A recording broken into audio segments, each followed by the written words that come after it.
Christy. Ako si Daddy Frankie. Bakit kanila tinali? Ha? Ay, hindi. Hindi naman kagagat. Ate Christy, Oo, ako si Daddy Frankie. Apir tayo. Yan, very good. Kaibigan ako, ah. Ano ba nangyari sa'yo? Naalala mo ba, Ate Christy?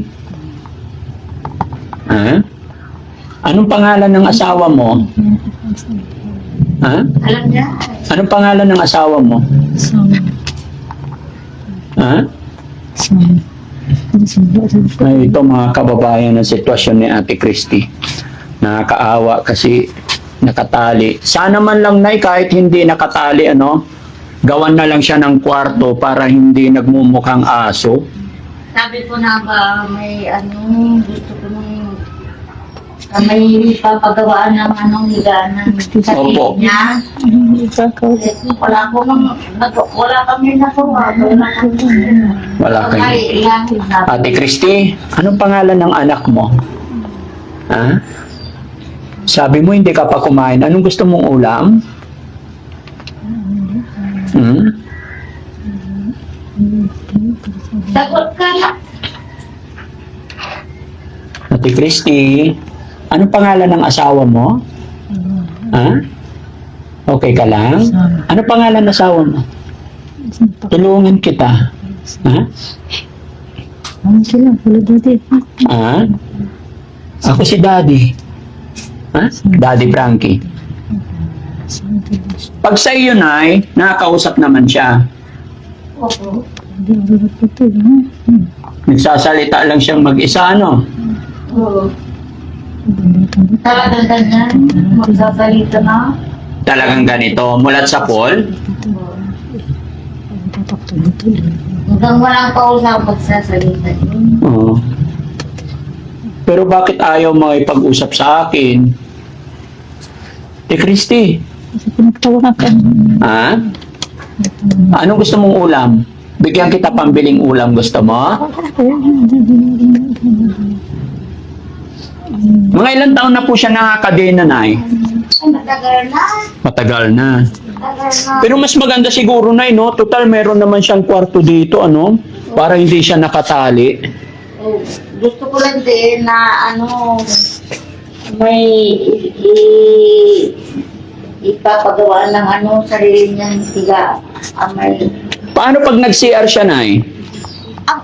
tatanggalin ko yung kadena. Tapos, nagsasabi rin siya?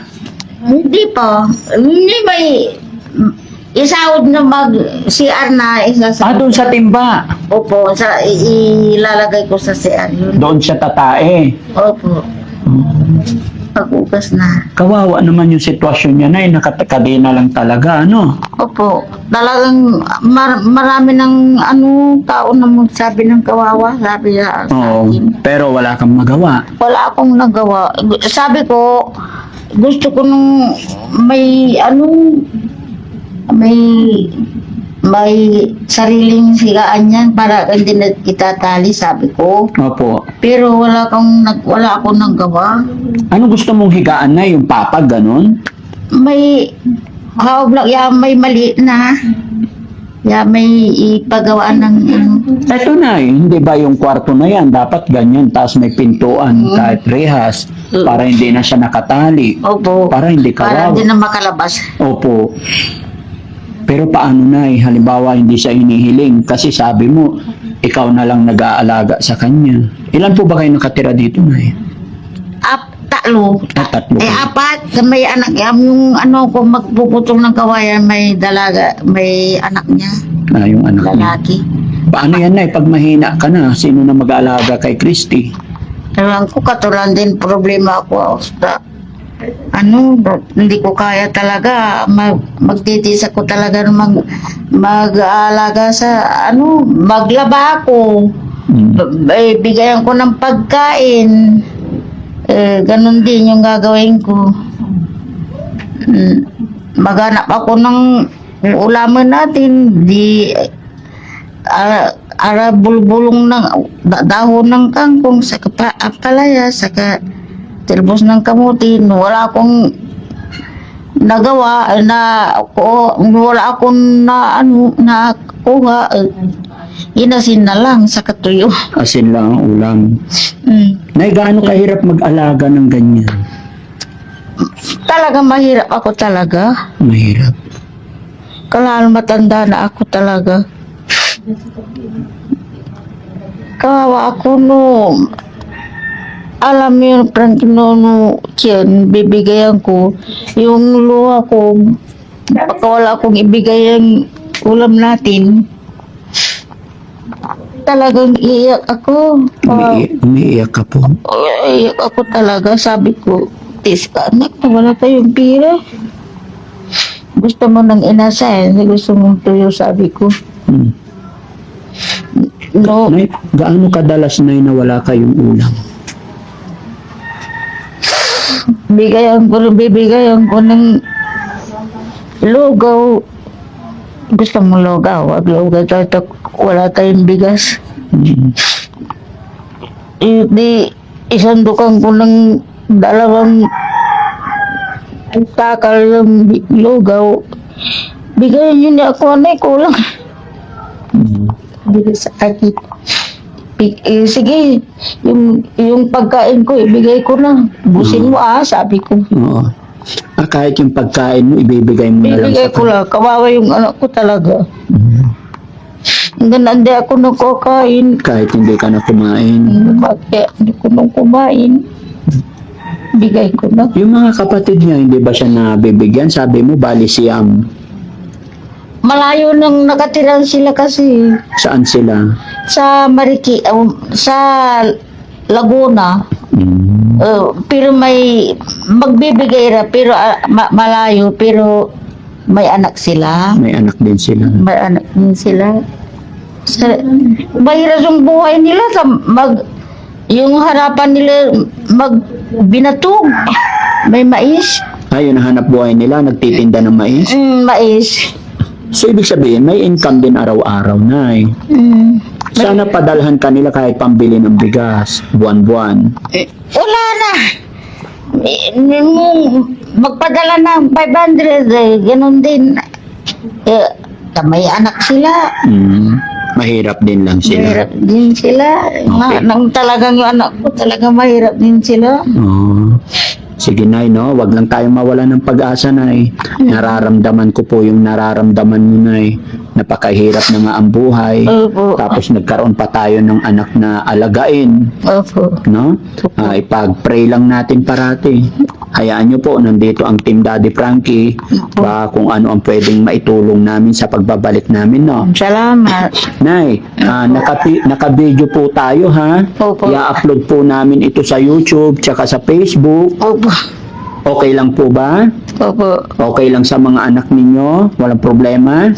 Opo. Mapapanood po ito, ano? Opo. So, Nay, habang naka-video tayo, Nay, mapapanood din ng mga anak mo.